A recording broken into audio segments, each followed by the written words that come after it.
Are you standing at one of life's many crossroads? Maybe you're contemplating a career change or seizing a growth opportunity, or perhaps you need to have a tough conversation with a loved one and you're not sure which way to turn. Trust me, I've been there more times than I'd like to admit. But here's the thing.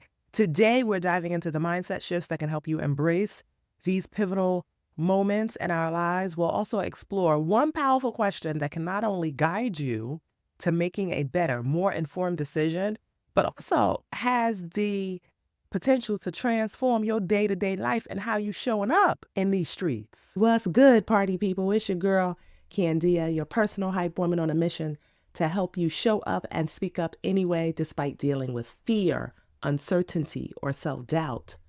So this morning, I did a guided meditation and I had a powerful realization. Most of our daily choices are influenced by love or fear. Think about it. Making decisions to speak or not speak about something, to do or not do something, whether it's your health, where you might avoid the doctor out of fear of a bad diagnosis, your relationships, you dread the outcome of possibly having a tough conversation, or even in your business, where putting yourself out there brings thoughts and visions of failure or looking stupid. So fear shows up in so many sneaky little ways. One of the biggest fears that I have dealt with over probably the last, the 5 years, I'm thinking 10, I don't know, y'all. This candid conversations allow me to be candid without any judgment, okay? This is a judgment-free zone. But the fear of running out of time because of my age has been a constant for me. So it's a lot of the reasons why I sometimes rush through things. It's like I'm in a race against I don't know who, child, okay? I don't know who can't dare be racing against. But anywho, because I'm in a pretty decent space in the moment, y'all not going to take me back out there. So this realization around making decisions from a place of love versus fear has been eye-opening for me. It started when I recognized that I often felt like I was running out of time, both in my career and even as a woman. We hear about the biological clock ticking, and that urgency can spill into other areas, pushing us to make more fear-based decisions. And let's be clear, y'all, indecision is a decision too. When we avoid making a choice, we're still making a choice to stay stuck, to not move forward, to let fear hold us back. And so for me, I think about a time when I wanted to ask for more money than I typically ask for a speaking engagement. And I hesitated because of a fear of rejection. But loving myself through it all means embracing the fact that I deserve what I'm asking for, and not getting it from one person or company is not a reflection of my value. It's a reflection of their circumstance. So how do we shift from making more love-based decisions rather than fear-based decisions? It starts with self-awareness. When we get to the point where we are pondering whether to go left or right at that crossroad in life, we need to ask ourselves, am I making this decision from a place of love or fear? Love-based decisions come from a place of self-respect, compassion, and genuine concern for our well-being. When making a love-based decision, we prioritize our mental, emotional, and physical health. We say yes to growth, self-forgiveness, and fulfillment. Whereas fear-based decisions are rooted in anxiety, doubt, and a desire to avoid discomfort. They keep us stuck and prevent us from moving forward, often leading to regret and resentment. Fear-based decisions typically, it's kind of weird because a fear-based decision prioritizes immediate relief over long-term well-being. So we're sacrificing our potential for temporary comfort. And so this year, I have been very intentional in the morning about meditating, journaling, doing yoga, and all the things, and setting the intention of love rather than fear-based decisions, and thinking about how my day is set up, looking at the events, meetings, the things I need to create, and recognizing spaces where I need to make a love versus fear based decision. And so a fear based decision is I know I want to launch this program, and instead of me working on the announcement, I start to scroll on the gram because I don't want to face the difficult emotion of rejection or failure. I may even come up with some made up, self imposed priority, like sweeping the floor. Knowing daggone well that's not a priority right now. Okay, remember y'all, this a judgment free zone. Okay, I don't want y'all to listen to this talk about how this girl giving me advice and she going through these same things. Because listen, I'm taking y'all with me. Okay, this is an invite into how Candia mind be working and how I navigate it every single day. And so you see that little sneaky little way that those fear-based decisions could show up.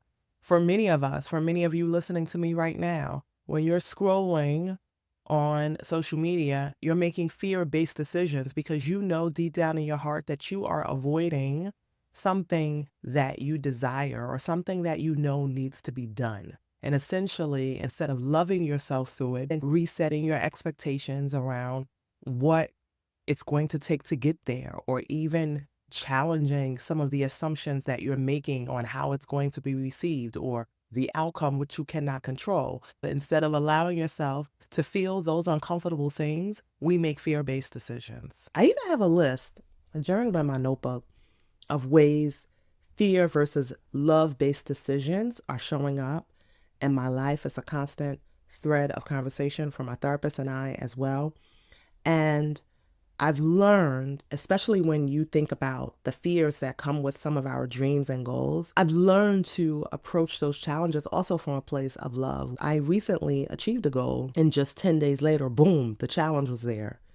And of course, I was frustrated and annoyed, but I had to recognize that my prayer and meditation over the past few months entails visualizing both the success and the challenges that come with it.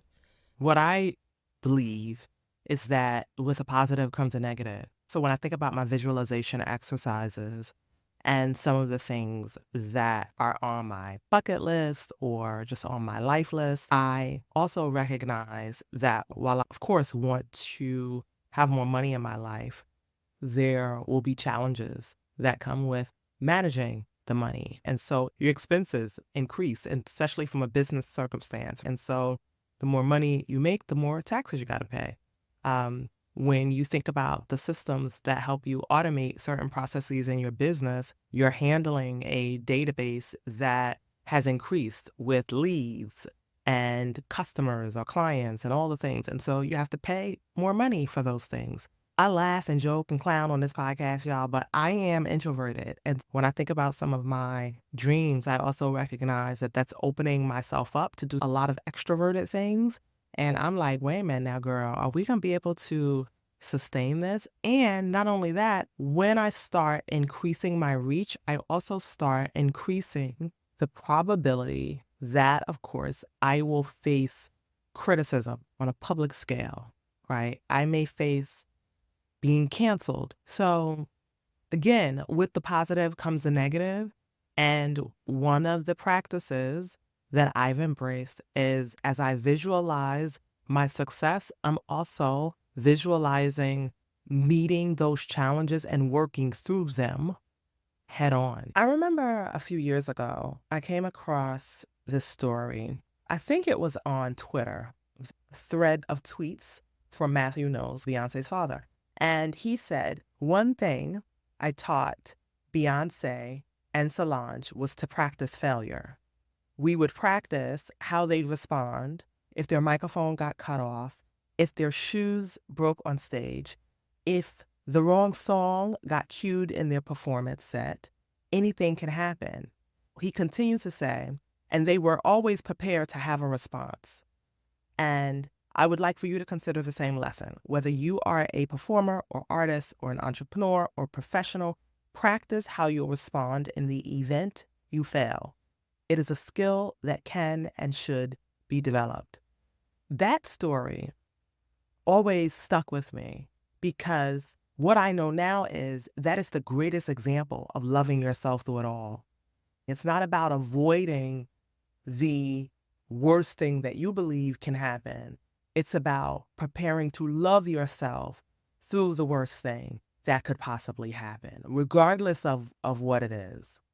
And it's even more profound right now as I navigate this love versus fear based decisions, because as you can imagine, it's not about avoiding the fall, it's about loving yourself through the fall. And so go to the Google streets and Google Beyonce falling on stage. To watch her recover from that fall is genius. It should be a case study in life. Of course, your biggest fear is to fall on stage, but the reality is the biggest fear is to fall on stage and then stay down. That's really the thing that you want to avoid, staying down. The recovery is where the magic happens and the beauty happens, right? And so again, I'm gonna send y'all to the Google streets to search a Beyonce fall. Well, first listen to the rest of this episode, okay? Let's stay focused. But anywho, when we talk about making decisions from a place of love for yourself, it's important to also understand that love in this context it isn't about romantic, of course, or sentimental love. It's about cultivating a deep respect for yourself, showing compassion towards your own needs and experiences, and having a genuine concern for your well-being. So even when I think about the challenge that I recently had, I had to recognize that some of the thoughts that I was having as it relates to that challenge wasn't supporting my growth, happiness, and fulfillment. And so I needed to work on reframing how I was seeing that situation. And I always remind myself of a powerful quote that my mom used to tell me all the time. Girl, once you do your best, God has done the rest. You got to recognize when you have done all that you can do and let the process play out. Another thing that I've recognized is it's so important to embrace life's crossroads. When we think about being at a crossroads, these are moments of decision. They're natural and an inevitable part of life. And whether you are considering a major career shift, a health choice, or a significant relationship decision, your crossroads are really where the growth happens. Being at a crossroad and making the decision to go left or to go right is really where the magic happens. Real talk, it just doesn't feel good. It can feel uncomfortable. It may feel awkward. You may feel isolated. And one of the things that I've realized too is to allow myself to breathe through it. It's like when I do yoga, there's a point when you are stretching in a specific pose. And of course, it just doesn't feel good. It feels painful because you haven't moved those parts of your body. And in yoga class, the yoga instructor will remind you to breathe through it. And I believe that's one of the steps that we need to take when we're at that crossroad, to recognize that the uncomfortable feelings are there, but it's where the magic is happening. You're stretching yourself. Being at a crossroads in life may involve some loss. It may involve you losing or separating from someone that you used to be deeply in love with. It may involve you losing money. But are you really losing? That's the question that we have to ask ourselves. Because at the same time, being at a crossroads is going to provide you with the chance to grow and evolve with each decision. It's going to demonstrate the love for yourself. When you're being pushed outside of your comfort zone, it's helping you develop a new muscle, a new skill set, a new perspective, and a new strength for you. But we have to recognize that more often than not, that crossroads, whether you go left or whether you go right, is not going to feel good. But I also remind myself often, you're either going to make a decision, learn from it and move forward, or you're going to make a decision and love it and move forward. Either way, you're going to move forward. That's just the natural order of life. A crossroad also gives you newfound clarity, because oftentimes when we are in a messy crossroad, or even it doesn't have to necessarily be messy, but we are Maybe we have to communicate a boundary or something like that. We are forced to reflect on our values, goals, and desires. And this reflection helps us gain clarity about, wait a minute now, what truly matters to me and what I want to achieve. Navigating a crossroad, whether it leads to success or a learning experience, again, is going to build your inner strength and prepare you for future challenges. And another thing, being at a crossroad actually helps you to align your actions with your true self. Making a decision from a place of love means choosing a path that honors your authentic desires and aspirations. There was a time when I would get caught up in finding my purpose in a life. And I think finding your purpose, the conversations around that, finding your purpose is a bit overrated because generally when a person says, I just want to find my purpose, it comes from a place of lack. It comes from a place of, I'm not enough in this world as I am right now. So I have to find my purpose. And then we get caught up searching outside of ourselves, wanting to indulge in events and experiences and courses and programs and all the things. For me, I've embraced the fact, and I heard this from somewhere, but I've embraced the fact that maybe your purpose is just simply showing up as the best version of yourself. It's not tied to any actual project or anything work related. It's simply being in alignment with the best version of you. So when you think about the best version of yourself, what does he or she look like? What types of decisions do they make? Do they make fear or love-based decisions? Do they follow their heart? When they think about something that they're interested in, do they follow their curiosity? Do they honor their boundaries? So for me, the best version of myself doesn't break promises to myself. The best version of me honors my commitment, my promises that I make to myself. The best version of me shows up even when she feels awkward or uncomfortable. The best version of me speaks up and contributes to conversations. She also takes imperfect action towards her goal. The best version of me forgives herself. She shows herself some compassion. And so if you are in this major crossroads in life, how would the best version of you show up in that situation? If you're considering a major life change like quitting your job, retiring early, or switching careers, a fear-based approach means you stick to the status quo because you're afraid of the uncertainty and the potential loss of security. And don't even get me started on security because at this point in life, I don't really think that there's no such thing as security. Seriously.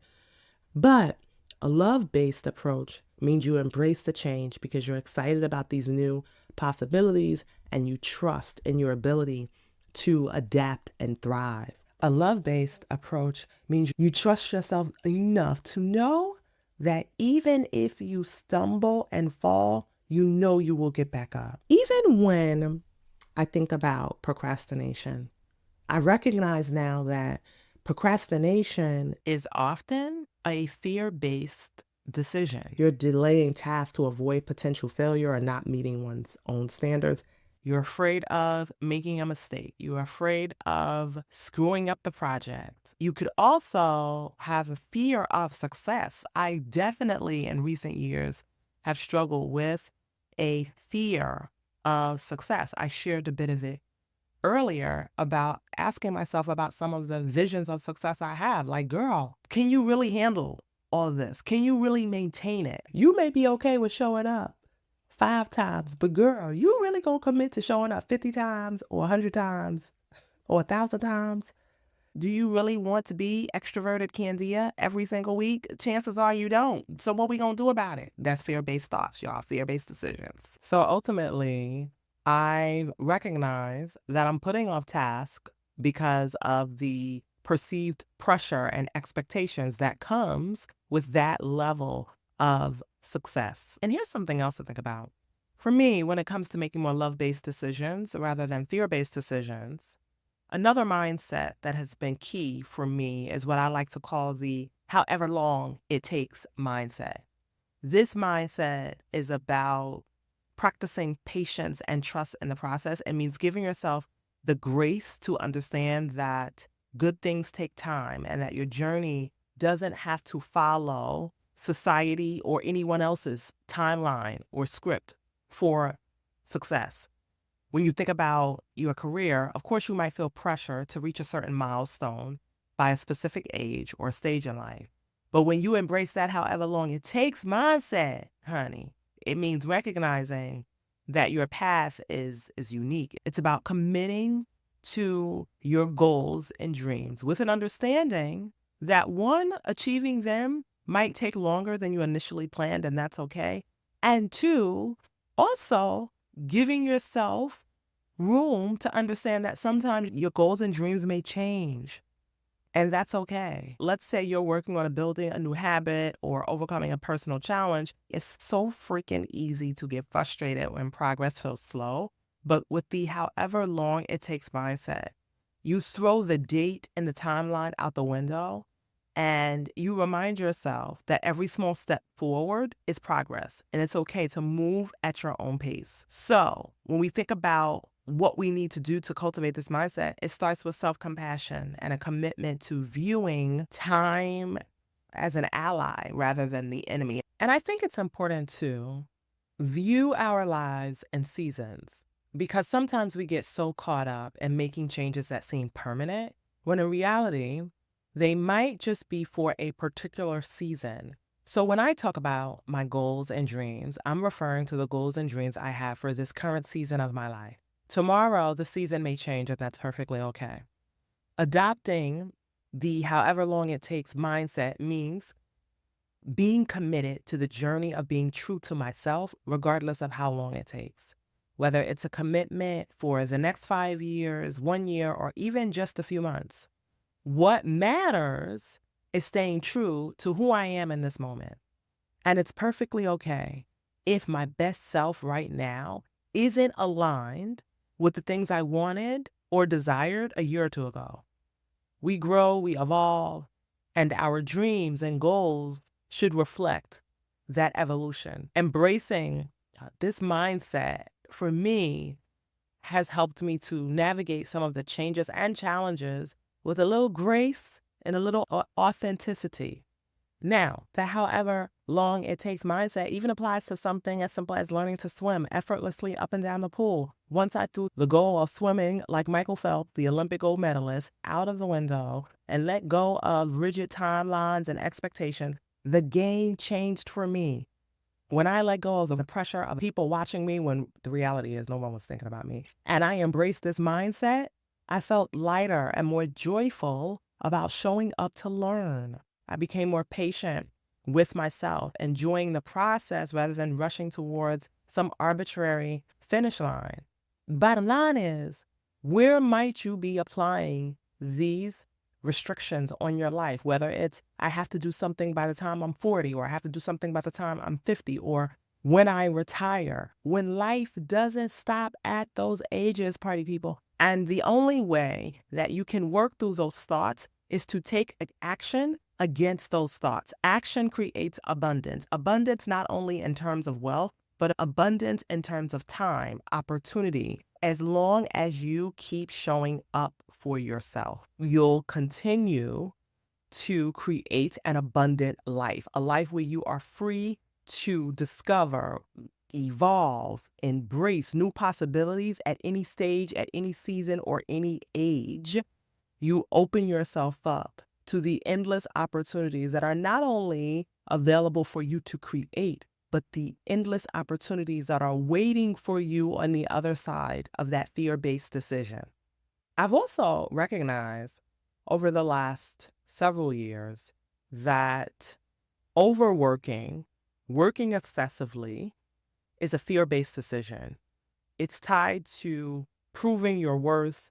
Sometimes we're working hard to prove something, or we have a fear that we will run out of something. And so loving yourself through that process is, girl, lay down and rest. Go on vacation or road trip without that laptop. Play is not only for 5-year-olds. Play is for the 30, 40, 50, 60, 70-year-olds. We can still play, okay? Because we are worthy. So here's my mid-episode challenge for you. Schedule some playtime in the middle of your day. Don't wait for the weekend. Whatever play looks like for you, okay? Maybe you want to spend a little time with your boo thing. Maybe you want to go out and play in your garden like the kid. Maybe you want to go to happy hour. Whatever the case may be, learn to have some fun and recognize that it is a fear-based decision that at times can also lead you to being burned out. Sometimes we're at a crossroads in our relationship, and pondering love versus fear-based decisions forced me to look closely at my relationships with friends and family, people that I love when we're at a crossroads. Two relationships come to mind right now. And one of them, I was avoiding difficult conversations with these two individuals, separate situations, but the issues were recurring and they were causing tension. In one situation, it just caused a disconnect between the person and myself. But the fear-based approach had me wanting to keep the peace, so I stayed silent for a while, avoiding a conversation. Allowing this problem to fester only strained the relationship further. And here's the thing. The other person was clueless in one situation, but it was causing significant stress for me. So I needed to make a love-based decision, first and foremost for myself, and then for the other person. I had the conversation because, one, I love the person dearly, and two, I want to strengthen our relationship, even if it's uncomfortable in the short term. When you make a decision from a place of love, you are honoring your own peace. Oftentimes we put another person's peace before our own, and it destroys us internally. It's like killing yourself slowly because the next thing you know, you're dealing with resentment. Maintaining peace with others can't come at the expense of starting a war with yourself. So you have to ask yourself, where in your life are you making fear-based decisions to keep the peace at the expense of your own well-being? What I've recognized in my life is that there are times when I believed I was keeping the peace by avoiding certain conversations or certain interactions because I didn't want a negative reaction from the other person. But avoiding these moments led me to also take out my frustration and disappointment in other unhealthy ways. So often we trick ourselves into thinking I'm keeping the peace by avoiding this situation.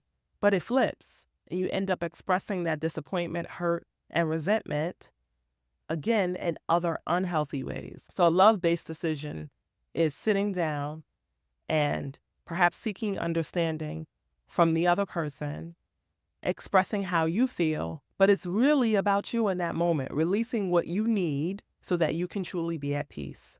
Setting boundaries is also about maintaining your peace.